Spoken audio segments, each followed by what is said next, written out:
Hi, everyone. Welcome to English Practice Podcast. I'm Emma. And I'm Ben. Thanks for being here with us today. If you're new here, this is the place where you practice real English conversation, the kind you actually need in everyday life. And if you've been listening for a while, welcome back. We're so glad you're here. Quick thing before we start. If you enjoy the podcast, hit that subscribe button. It helps us reach more English learners around the world, and we're really grateful for that. So, Ben, today we're talking about one of my absolute favorite topics, food. Specifically, how to talk about your favorite foods in English. Oh, this is going to be fun. I could talk about food forever, honestly. And this is one of those topics that comes up all the time in real life. When you meet new people, when you're traveling, when you're at a work dinner or a party. Exactly. And by the end of this episode, you'll have the vocabulary and the expressions to describe the foods you love, explain why they're special to you, and have natural food conversations, whether you're at a restaurant, a dinner party, or just chatting with friends. So, Emma, quick question. What's the very first food that comes to mind when someone says favorite food? Pasta. Always pasta. I'm a pasta person.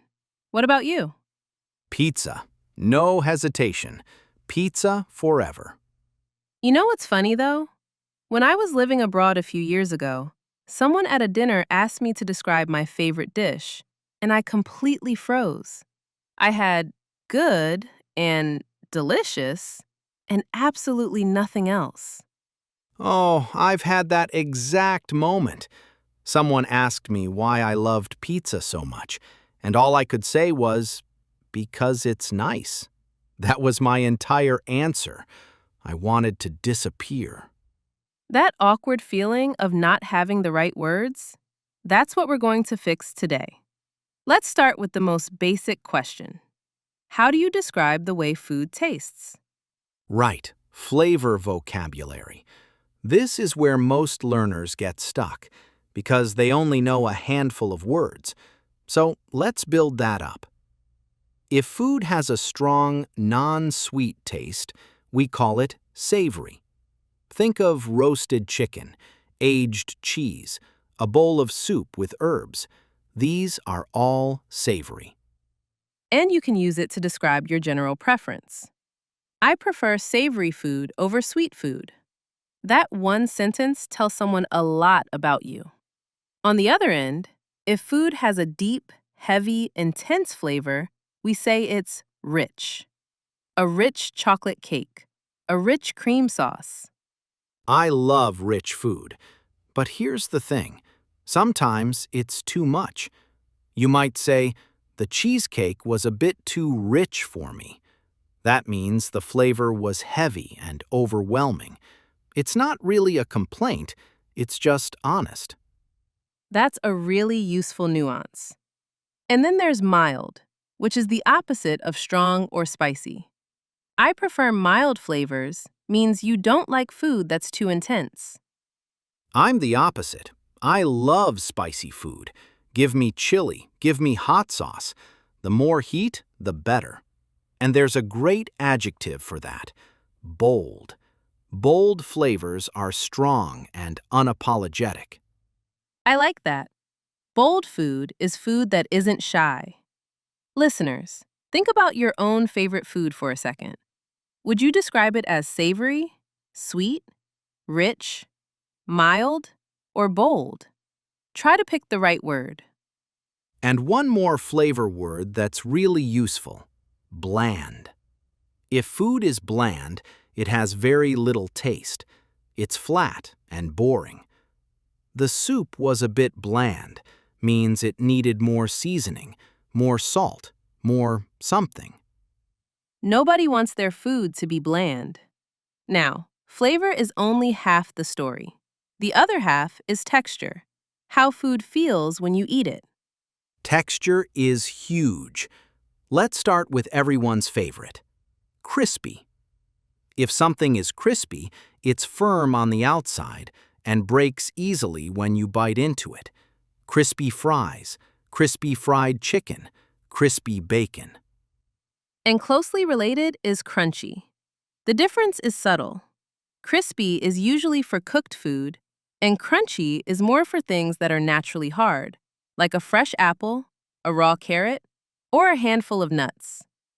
Good distinction. Then there's the opposite end, creamy. Smooth, soft, and velvety.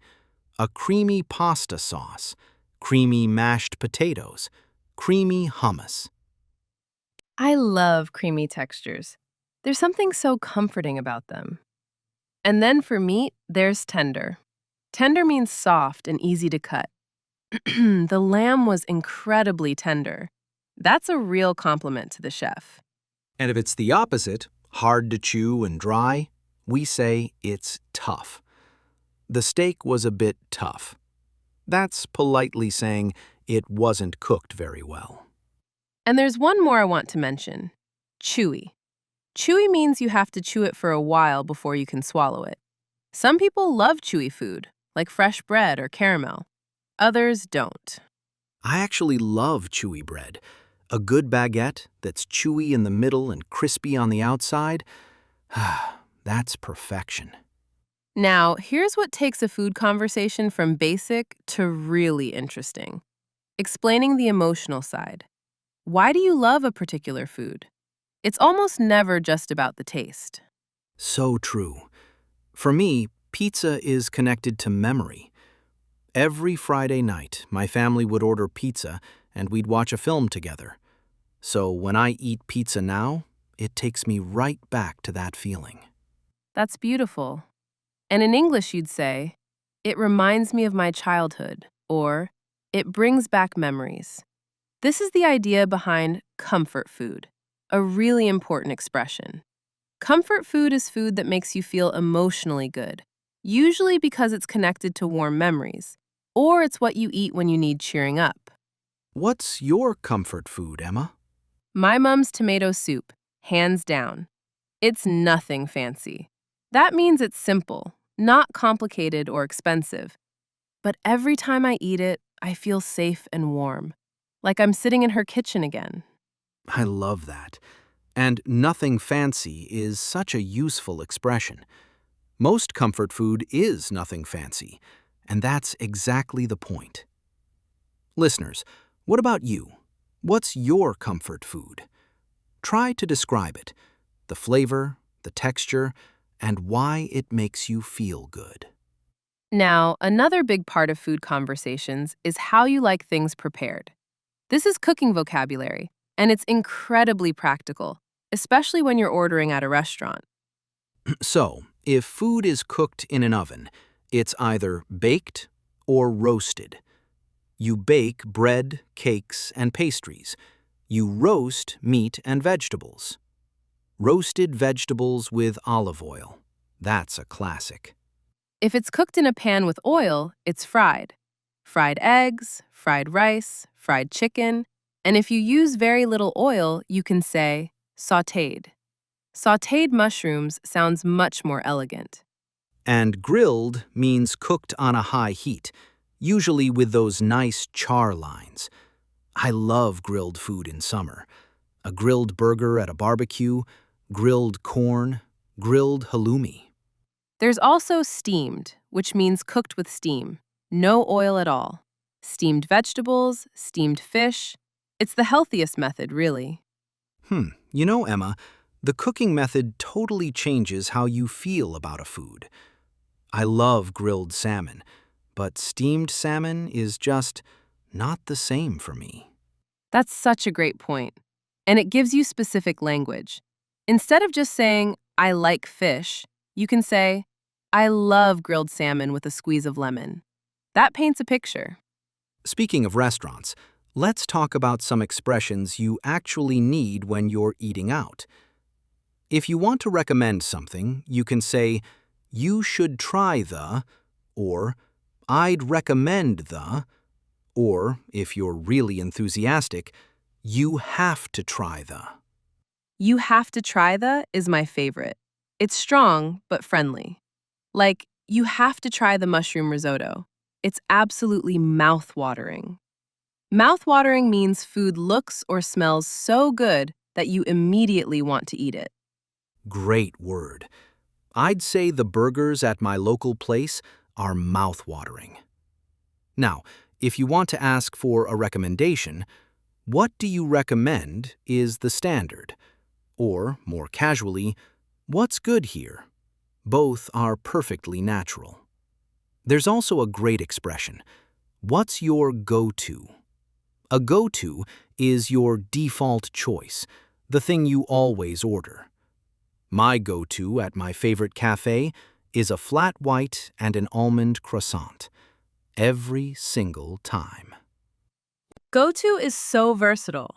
You can use it for food, for restaurants, for anything. What's your go-to weeknight dinner? That's a great conversation question. Listeners, pause for a second and try saying out loud, "My go-to meal is," and finish the sentence with your own answer. Go ahead, say it. Now, here's something practical that comes up a lot: dietary preferences. Being able to explain what you can and can't eat is really important. Absolutely. The basics. I'm vegetarian means you don't eat meat. I'm vegan means no animal products at all. And I'm allergic to is critical. I'm allergic to peanuts, or I'm allergic to shellfish. In a restaurant, that information can be life-saving. There's also a softer version. I'm intolerant to, which means your body reacts badly, but it's not dangerous. I'm lactose intolerant. Or you can say it more casually. Dairy doesn't really agree with me. Doesn't agree with me is such a natural, polite phrase. Now, here are a couple of great personality words for food. If someone is very selective and doesn't like many foods, they're a picky eater. Ben, weren't you a picky eater as a kid? Terribly picky. I basically lived on pasta and toast. My parents were pulling their hair out. That means they were extremely frustrated, by the way. But the opposite of picky is adventurous. If you enjoy trying new dishes from different cultures, you're adventurous with food. And two wonderful idioms to finish. If you have a sweet tooth, it means you really love sweet things. Desserts, chocolate, candy. I definitely have a sweet tooth. I'm more of a savory person, but I won't say no to a good cheesecake. And then there's foodie, someone who genuinely loves food and enjoys discovering new restaurants and flavors. I'd call myself a foodie. Me too. And listeners, these are perfect questions for real conversations. Are you a foodie? Do you have a sweet tooth? People love answering these. One more thing before we move on. When you describe a whole meal, not just one food, you have some great options. Instead of "it was good," you can say "it was a really satisfying meal," meaning it left you feeling happy and full. Or, "the food was outstanding." That's a strong compliment. And if you had a bad experience, you could say, "The food was a bit disappointing," or "it didn't live up to my expectations." Both are honest but polite. Now let's go over some common mistakes, because food vocabulary has some classic traps. Mistake number 1. I like very much pizza. In English, you say, "I really like pizza," or "I like pizza a lot." The adverb never goes between the verb and the object like that. Number 2, cook versus cooker. A cook is a person who cooks. A cooker is the machine, the oven and stove. My dad is a great cook, not a great cooker. Number 3, kitchen versus cuisine. Kitchen is the room in your house. Cuisine is the style of food from a country. I love Japanese cuisine, not Japanese kitchen. Number 4, Recipe versus receipt. A recipe tells you how to cook something. A receipt is the paper you get after you pay. Completely different things. And number 5, I'm enough instead of I'm full. When you've eaten a lot and you can't eat more, you say, I'm full. I'm enough doesn't mean anything in this context. These are incredibly common mistakes, so if you've made them, you're in good company. The important thing is now you know the right way. Absolutely. Mistakes just mean you're learning. So, let's wrap things up. Today we explored how to describe flavors and textures, cooking methods, comfort food, restaurant expressions, dietary preferences, and some really useful idioms. And if there's one thing to remember from today, it's this. Be specific. Don't stop at "it's good." Tell people it's crispy, it's savory, it's rich. It reminds you of home. That's how you have a real food conversation. And now it's time for our question of the day. We love this part. Here's today's question. What is your ultimate comfort food? And why does it make you feel good? I'll go first. My comfort food is my mom's tomato soup with warm, crusty bread. It reminds me of rainy Sunday afternoons, and it's warm, simple, and incredibly satisfying. Love it. Mine is a big slice of pepperoni pizza. It takes me straight back to those Friday family nights. It's cheesy, it's crispy, and honestly, it just makes everything feel right. See how we use the vocabulary from the episode? You can do the same. Start your comment with, "My comfort food is," and tell us what it is and why you love it.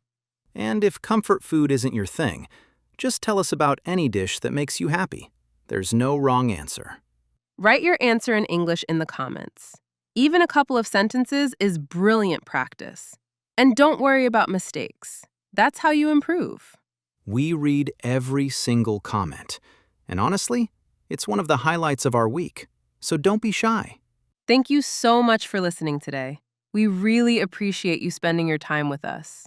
If you enjoyed this episode, give it a thumbs up, share it with someone who's learning English, and make sure you're subscribed. And tap that notification bell. That way, you'll know the second a new episode comes out. You're doing better than you think. Every episode, every conversation, every small effort adds up. Keep going. And remember, good food brings people together. And good English helps you join the conversation. We'll see you in the next episode. Bye, everyone. Bye-bye.